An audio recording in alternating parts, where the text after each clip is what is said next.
Renungan pagi menjadi Putra dan Putri Allah oleh Ellen G. White, 5 Juni 2021. Mari kita berdoa. Bapa kami yang di sorga, Allah pencipta langit dan bumi, laut dan segala isinya, Allah yang maha besar, maha kuasa, sumber segalanya, yang kami sembah selalu melalui anak-Mu yang tunggal, Yesus Kristus. Terpujilah Yesus, anak Allah yang maha tinggi, yang adalah penolong dan penghibur kami. Pada pagi hari ini kami bersyukur boleh bangun dan berbakti dan sebagaimana membaca nasihat firman-Mu. Kiranya ini menjadi pembaharuan bagi hidup kami. Beserta kami sepanjang perbaktian ini, kehendak-Mu yang jadi. Ampun kami akan dosa dan salah, karena kami berdoa hanya dalam nama anak Allah yang tunggal, Yesus Kristus, yang adalah Tuhan dan Juru Selamat kami. Amin. Renungan hari ini akan dibacakan oleh Saudari Jennifer Avery. Silahkan, Saudari Jenny. Selamat pagi dan happy Sabat. Bacaan renungan kita pada pagi hari ini berjudul Kita Memilih Teman-teman Kita Dengan Hati-Hati. Ayat inti kita terdapat dalam Bilangan 6 ayatnya yang ke-27, berbunyi demikian. Demikianlah harus mereka meletakkan namaku atas orang Israel, maka aku akan memberkati mereka. Firman Allah sangat menekankan pengaruh dari pergaulan, baik pada pria maupun wanita. Betapa jauh lebih besar kuasanya dalam pengembangan pikiran dan tabiat anak-anak dan orang muda. Orang-orang dengan siapa mereka bergaul, prinsip-prinsip yang mereka terapkan, kebiasaan yang mereka bentuk, semuanya akan menentukan soal manfaat mereka sekarang ini dan masa depan mereka untuk kekekalan. Melalui hubungan dengan orang-orang yang tidak beragama, orang-orang yang menyukai kesenangan, dan yang korup, maka sangat banyak orang muda yang kehilangan kesederhanaan dan kemurniannya, kehilangan iman akan Allah, dan kehilangan roh pengorbanan diri yang digemari dan dipelihara oleh para ayah dan ibu Kristiani melalui pengajaran dan doa yang tekun.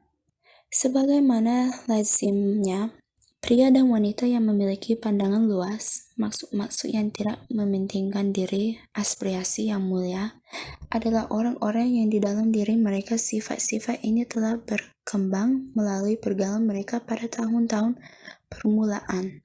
Di dalam segala urusannya dengan bangsa Israel, Allah menekankan kepada mereka pentingnya membatasi pergaulan anak-anak mereka. Semua pengaturan kehidupan sipil, agama, dan sosial dibuat dengan maksud melindungi anak-anak dari pergaulan yang merusak dan membiasakan mereka dengan persepsi dan prinsip hukum Allah sejak usia dini. Pelajaran utama yang diberikan sewaktu kelahiran bangsa itu ialah menyangkut sifat alami untuk memberi kesan mendalam kepada hati seluruh bangsa itu.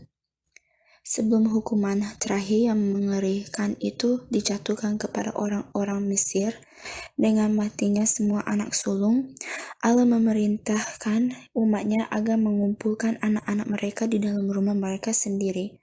Ambang pintu setiap rumah ditandai dengan darah, dan di dalam perlindungan yang dijamin oleh tanda itulah semua orang harus berada.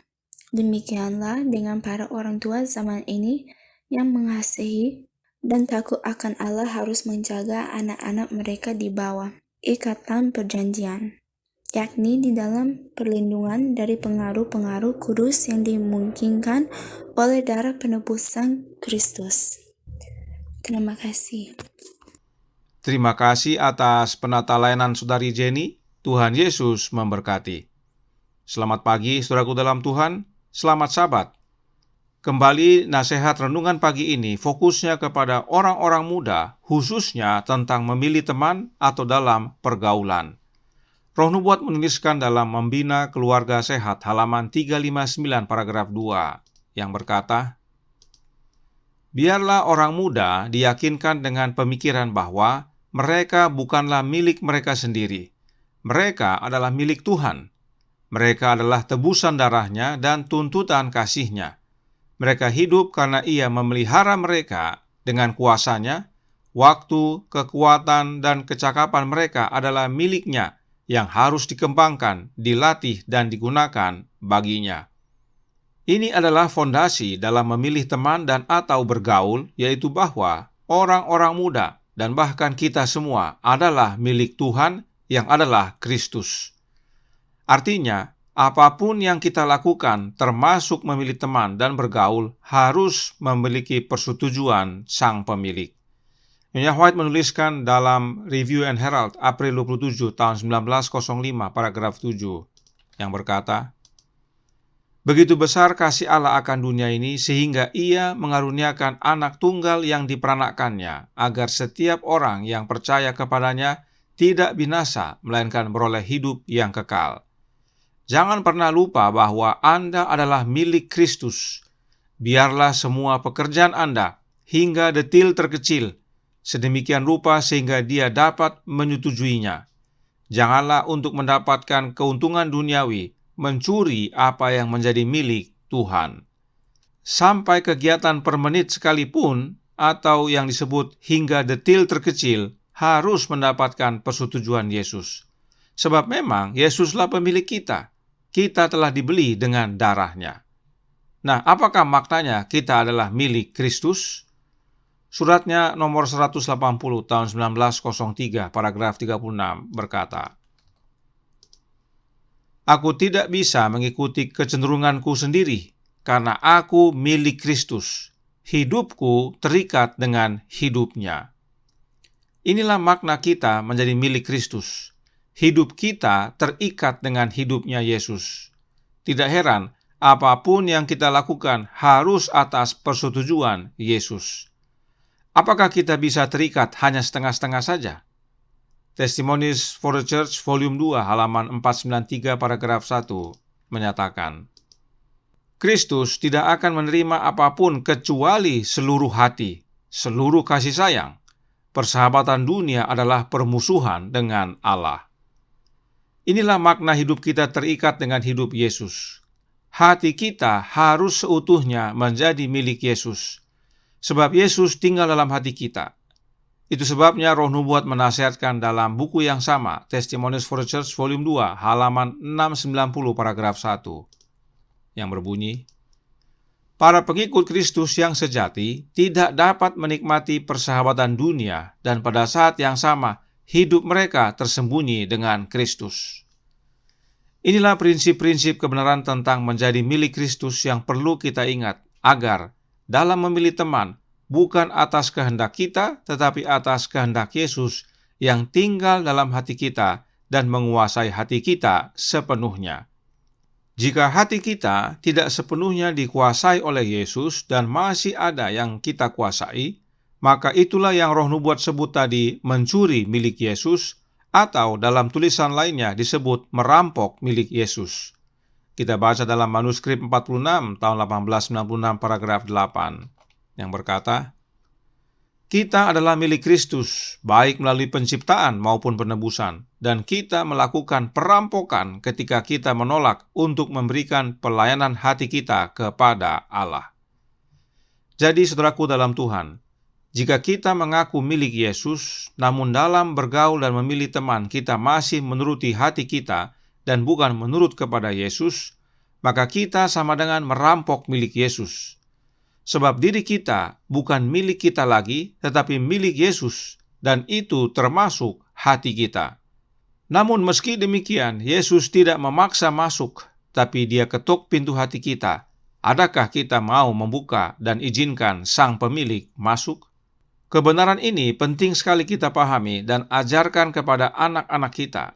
Sebab pelindung kita adalah Yesus itu sendiri.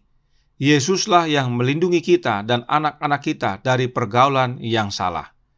Itu sebabnya renungan hari ini berkata dalam Menjadi Putra dan Putri Allah halaman 169 paragraf 3 yang berbunyi, "Ambang pintu setiap rumah ditandai dengan darah, dan di dalam perlindungan yang dijamin oleh tanda itulah semua orang harus berada."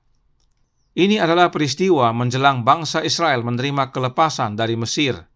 mereka harus membubuhkan darah pada ambang pintu dan pada kedua tiang pintu.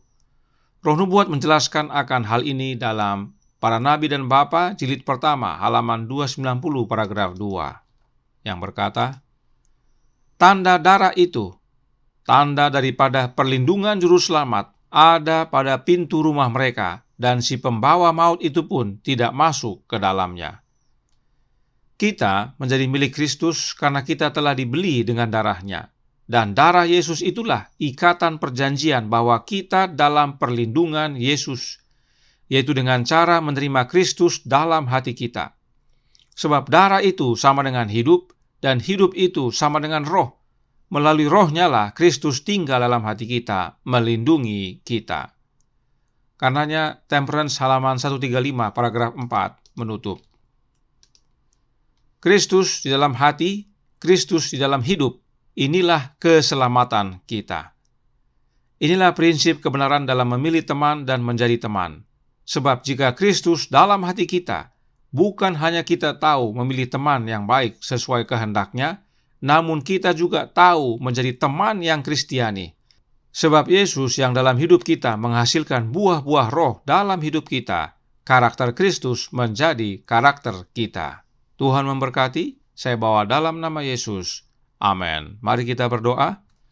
Bapa kami yang di sorga, Allah pencipta langit dan bumi, laut dan segala isinya, Allah yang maha besar, maha kuasa, sumber segalanya, yang kami sembah selalu melalui anak-Mu yang tunggal, Yesus Kristus.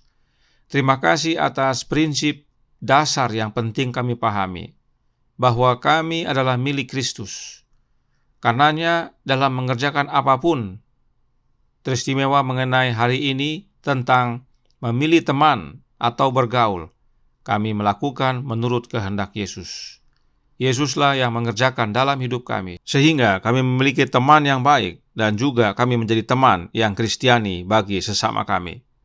Tolong kami ya Bapa, curahkan roh anak-Mu dalam hati ini kehendak-Mu yang jadi, ampun kami akan dosa dan salah, karena kami berdoa hanya dalam nama anak Allah yang tunggal, Yesus Kristus, yang adalah Tuhan dan Juru Selamat kami. Amin.